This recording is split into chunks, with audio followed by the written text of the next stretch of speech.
Hello, എന്തൊക്കെയുണ്ട് വിശേഷം? ഇന്ന് നമുക്കൊരു സൂപ്പ് ഉണ്ടാക്കിയല്ലോ. ഇത് വന്നിട്ട് ഞാൻ ബേക്കറിയിൽ നിന്ന് വാങ്ങിച്ചിട്ടുണ്ടായതാണ്. 2 ആഴ്ച മുന്നേ ഒരു മഴയും കോളെല്ലാം ഉണ്ടായ സമയത്ത് ഒരു സൂപ്പ് കുടിക്കണം എന്ന ആഗ്രഹത്തോടെ ഞാൻ വാങ്ങിയിട്ടുണ്ടായതാണ്. അപ്പം അതിനായിട്ട് ഞാനൊരു പാത്രം എടുത്ത് അതിലേക്ക് ഒരു ഗ്ലാസ് വെള്ളത്തിൽ ഇതൊന്ന് ഇളക്കി കൊടുത്തിട്ട് അടുപ്പത്ത് വെച്ചു. അതിനുശേഷം ചെറുതായി ഒന്ന് ചൂടാക്കി കൊടുത്തപ്പോൾ തന്നെ ഇത് നല്ല ഇതുപോലെ കൊഴുമ്പനായി വന്നിട്ട് കുറച്ച് ഉപ്പ് കുറവുണ്ടായിരുന്നു. അപ്പം ഉപ്പും ഇട്ടിട്ട് ഞാനിത് അത് വാങ്ങി വെച്ചു. നല്ല കാണാനും നല്ല ഭംഗിയുണ്ടായിരുന്നു. അപ്പം ആദ്യം എനിക്ക് അറിയില്ല ഇത്രയും ടേസ്റ്റ് ഉണ്ടാവുകയില്ലയോ. ഞാൻ മുന്നേ നോറിൻ്റെ hot and sour veg soup കഴിച്ചിട്ടുണ്ട്. അത് അടിപൊളിയായിരുന്നു. ഇത് അതിനെക്കാട്ടി അടിപൊളിയാണ്. ഞാൻ മല്ലിച്ചപ്പൽ ഇട്ട് കൊടുത്തിട്ട് ഡെക്കറേറ്റ് ചെയ്തെടുത്തിട്ട് ആകെ ഒരു പാക്കറ്റ് മാത്രമേ ഉണ്ടാക്കില്ല. കാരണം ഇതിൻ്റെ ടേസ്റ്റ് എങ്ങനെയാണെന്ന് അറിയാത്തത് കൊണ്ട് ചെറിയൊരു പാക്കറ്റ് മാത്രമേ ആക്കിയിട്ടുണ്ടായിട്ടുള്ളൂ.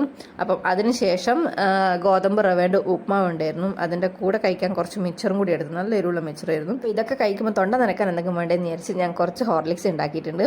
സന്ധ്യക്ക് വന്നിട്ട് ഇത്രയൊക്കെ കഴിക്കാനുള്ളൂ. ഇനി വന്നിട്ട് രാത്രി എന്തൊക്കെയാണ് കഴിക്കാനുള്ളതെന്ന് നമുക്ക് അടുത്ത വീഡിയോയിൽ കാണാം.